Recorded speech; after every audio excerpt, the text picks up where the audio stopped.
Hello friends, green world চ্যানেলে আপনাদের সবাইকে স্বাগত। এটি একটি দেশি গোলাপ গাছের চারা দেখতে পাচ্ছেন।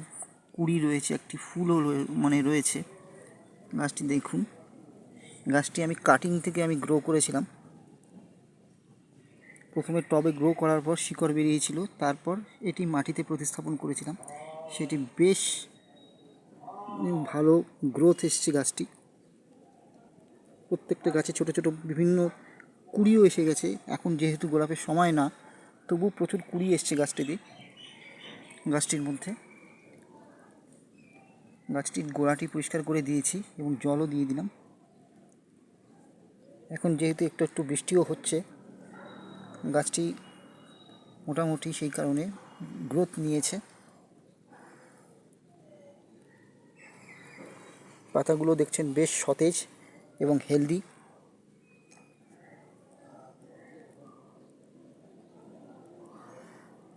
এটি হচ্ছে দেশি গোলাপ গাছ।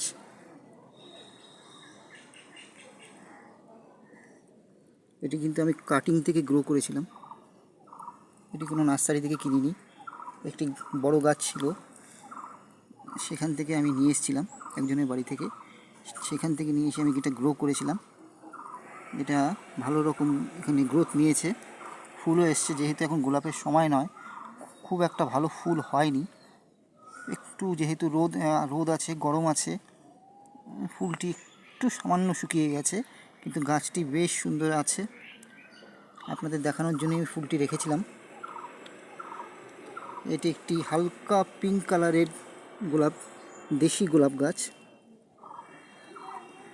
পাতাগুলি দেখতে পাচ্ছেন, পাতাগুলো একটু সাইডের দিকটা চওড়া, সামনের দিকটা একটু চোখা। এটি হচ্ছে দেশি গোলাপ গাছ, কাটিং থেকে গ্রো করেছিলাম। আপনাদের গোড়াটা দেখাচ্ছি, দেখুন নিচের থেকে বেসাল শুটও এসছে,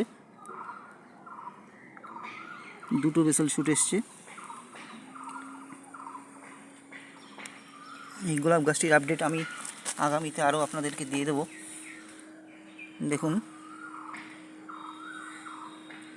সামনের শীতকালে এটি ভালো রকম গ্রোথ নেবে। এই গাছটিতে যখন একটু সামান্য বৃষ্টি হয়েছিল, এর মধ্যে ইউরিয়া এবং আমি পটাশ দিয়েছিলাম। যেহেতু এটা খুবই ছোট গাছ, দেওয়া উচিত না, তবু আমি দিয়েছিলাম, দিয়ে ভালো রেজাল্টও পেয়েছি। আমিও দেখতে চাচ্ছি গাছটি কত বড় হয়। এটি একটি কাটিংয়ের গোলাপ গাছ। সম্ভবত দেশি গোলাপের কাটিং খুব তাড়াতাড়ি শিকড় বেরিয়ে যায়, আমরা সবাই জানি।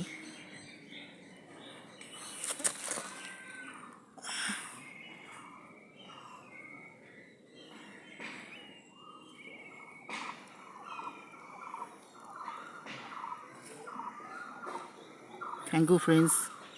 Thanks for watching.